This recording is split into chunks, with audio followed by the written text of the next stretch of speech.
It's been a week since the Christchurch earthquake and the response from around the country has been awesome. In fact, so many people are trying to help that it's been a bit overwhelming for some organisations. We've also been fielding a lot of questions about what Te Awamutu is doing and what local people can do to help. If you haven't already seen the stories in the Courier, that's a good place to start. Remember, you can read current issues and back issues at teawamutu.co.nz, and those stories have lots of details about what local businesses and organisations are doing. I'm not going to try and list them because it would take too long and I'll miss out some, but it's been fantastic to see how many local people have been running fundraisers and other activities. Waipa District Council certainly hasn't been mucking around. They swung into action very quickly, collecting cash donations and initially coordinating offers of accommodation. Those accommodation offers are now being handled by Housing New Zealand, and you can see their details on screen now. Te Awamutu people are helping to house evacuees, and we'll come back to that shortly.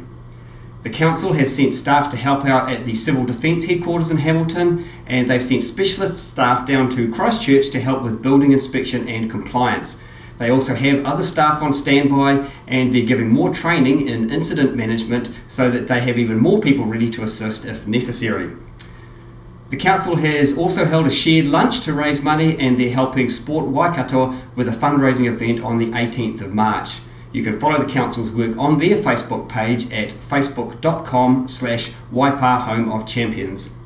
Two other important local community organisations are the Citizens Advice Bureau and Kāinga Aroha, so we stopped by to ask them for their input. Well, at the Citizens Advice Bureau, at the moment we're getting quite a few different calls. One is from people who want to offer either donations of money, practical items, or even offers of a room for people to be evacuated here. We've had a lot of that in the last few days. Also, we have had family members phoning on behalf of maybe they have brothers, sisters, other family near the Christchurch area and want to find out information to pass on to them. One thing that we wanted people to know is that our 0800 number actually is a national number, and when you phone that, regardless of where you're in New Zealand, I should say, you will be connected to a Citizens Advice Bureau near you. The Citizens Advice Bureau normally works with the Civil Defence, and they will have all the relevant numbers that you need for further assistance and support, and they will also be able to link with local community people such as Kāinga Aroha and Te Awamutu, and they'll be able to give you local support at that level should you need it. Kāinga Aroha is a community house, and we're working in conjunction with the CAB. There's a number of families coming into from Christchurch coming into Te Awamutu area now, and people are offering donations of places to stay, and they're coming to stay with family members. Our community house offers support in the area of counselling and family support and individual support. There's a number of agencies that people need to access, like education, work and income. It's difficult for them coming into the area and not knowing what's available for them and their family and where they can go. So we kind of come from an understanding and supportive role to help people that are coming into the area. Also in the counselling area, there's people in the Te Awamutu area that may have friends and family in Christchurch that they're worried about. So just a listening ear and an understanding in those kind of areas from Kāinga Aroha is really important for people wanting to, just talk, or also wanting to access information on where to go with family support and things like that. So yeah, we can help in those ways. Have you got any idea how many refugee families have come to Te Awamutu? There was actually a media statement from the Civil Defence this morning, and I think from what I can gather, most of the evacuees that's in this area have been self-evacuations, where they have decided upon themselves to come.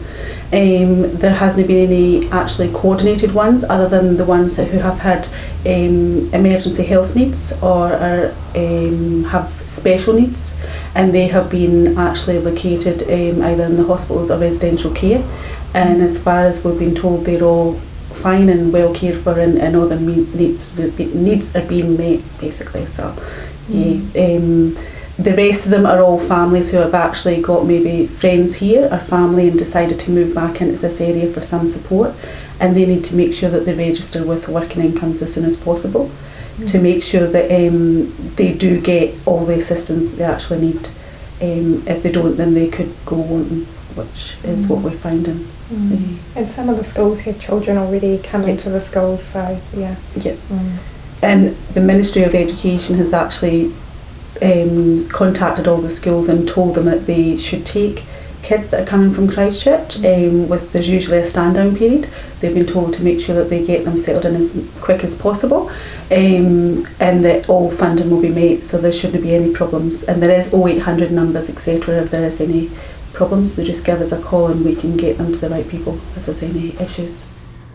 We've been talking about the earthquake on our Te Awamutu online Facebook page, where we had a suggestion from Anna Rowe. She thought it would be a nice idea for Te Awamutu to breed a new rose dedicated to the people of Christchurch. I agree. It's not a fundraiser and it can't be done straight away, but it would be an interesting way to show that we're thinking of the people of Christchurch. I've made a few inquiries, and the good folks at the Rose Society put me in touch with a breeder who has agreed to help. The council is supporting the idea in principle, and Max Ward from the council had some really useful input. At this stage, we're looking for feedback. So, do you think it's a good idea? If so, we'll need some suggestions for a name and a brief dedication blurb. We also need to decide on a colour. I guess red and black makes sense, but if you've got any feedback at all on the rose idea, please leave a comment or contact us. One last thing, if you're on Facebook, you might like to go to the Rise Up Christchurch page and click the like button, just as another show of support. Thanks for watching, and thanks for all the questions and feedback we've had about the earthquake. I think it's really heartening to see the sort of community spirit that's still very much alive in New Zealand. And we'll leave you with these shots of Pekaro Primary School as they, along with the rest of the country, observed 2 minutes silence exactly 1 week after the earthquake.